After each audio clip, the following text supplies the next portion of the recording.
The wind moved like a whisper through the wide Texas plains, rattling the dry grass along the fence line of a lonely ranch. The sun had long set behind the horizon, leaving the land painted in shades of violet and fading orange. Out here, in this wide emptiness, lived a man most folks in town barely remembered existed. His name was Elias Boone, a rancher, a man of simple habits, and at 40 years old, still a virgin. Elias had always been quiet, even as a boy. He was never one for bars or rowdy company. He worked hard on the land his father left him, rising before dawn, feeding the cattle, mending fences, and falling into bed at night too tired to do anything but dream. People said he was strange, or maybe broken. Truth was, Elias had a heart too soft for the rough world around him.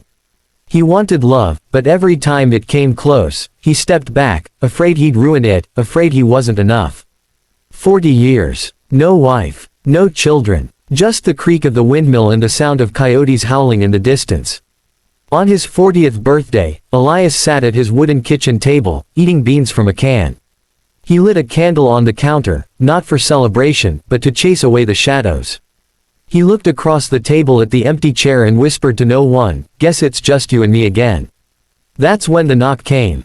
It was late, too late for visitors. Elias stiffened. Strangers didn't usually wander this far from town. He grabbed his lantern and went to the door. Standing on the porch was an older woman, her silver hair falling from a bun, her face etched with lines of hardship. She clutched a shawl around her shoulders and looked at him with weary eyes. "Sir," she said, her voice trembling with cold and something deeper, "my name's Martha Lane. My car broke down on the road a mile back. I can't fix it, and it's too far to walk to town. I know it's a lot to ask, but, could I stay the night?" Elias blinked. He wasn't used to visitors, let alone women. His instinct was to say no, but he saw her shivering, saw the tired desperation in her eyes. He stepped aside. "Of course," he said softly.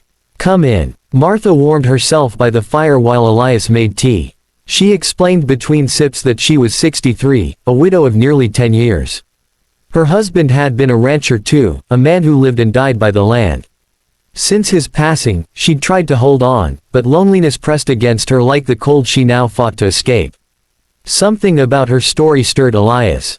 Here was a woman who knew his world, who had buried the same silence in her nights. "You live out here alone?"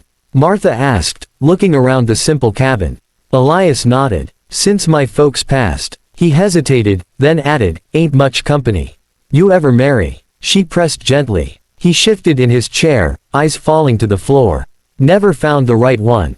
The widow studied him, not with judgment, but with a kind of quiet understanding.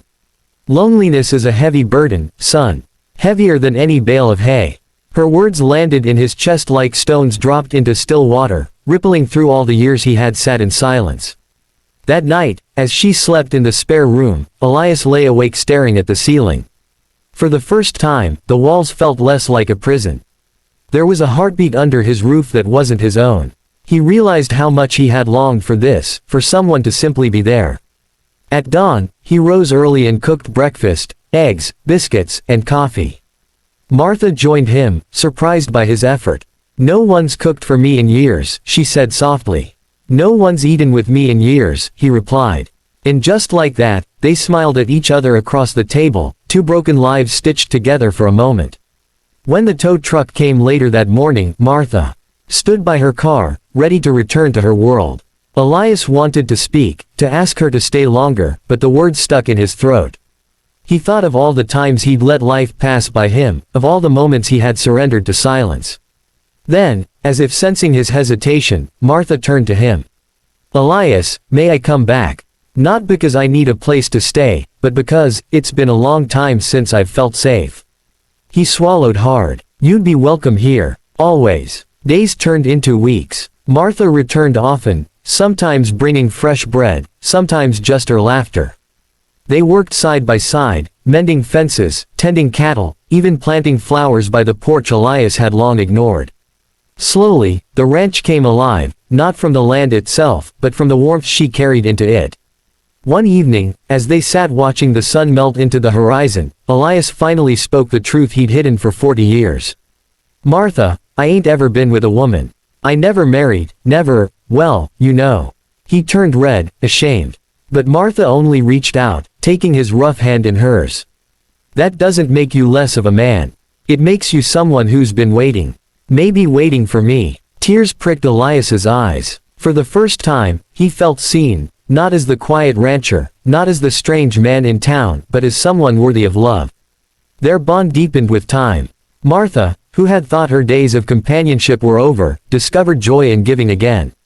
Elias, who believed he'd live and die in silence, found strength in sharing his heart. The neighbors began to notice too. Where once the Boone ranch had looked abandoned, now it seemed alive, windows glowing, flowers blooming, and two figures often seen laughing together on the porch. One old rancher in town remarked, "A man can spend 40 years alone, and in one moment, everything changes." And he was right. The emotional climax came one stormy night. The wind howled, rain hammered the roof, and lightning split the sky. Martha, frightened by the storm, clung to Elias. For the first time, he wrapped his arms around her, holding her as if to shield her from the world. "I'm here," he whispered. "I'll always be here." In that embrace, Elias understood what love truly meant. Not fireworks or passion, but the quiet promise to stand by someone when the storms of life raged. Martha wept into his chest, not out of fear, but relief. She had found safety again. He had found love. By spring, Martha had sold her small house in town and moved into the ranch full-time. Together they built a new life, not perfect, not youthful, but rich in compassion and understanding. Elias was no longer the lonely virgin rancher at 40. He was a man who had learned that it is never too late to open your heart, never too late to find companionship, never too late to be loved. As they sat together on the porch one evening, watching the cattle graze, Martha leaned her head against his shoulder. "You gave me back hope, Elias," she whispered. "And you gave me a reason to live," he replied. The sun dipped below the horizon, casting its golden glow across the land. For the first time in 40 years, Elias Boone wasn't alone. He had someone to share the silence, someone to make the nights less cold, someone to remind him that even the loneliest hearts can find their home. Life doesn't follow a timetable. Love doesn't expire with age. Kindness and compassion can turn strangers into family, even after decades of loneliness. If Elias Boone's story teaches us anything, it's this: it's never too late to be found. And it's never too late to love.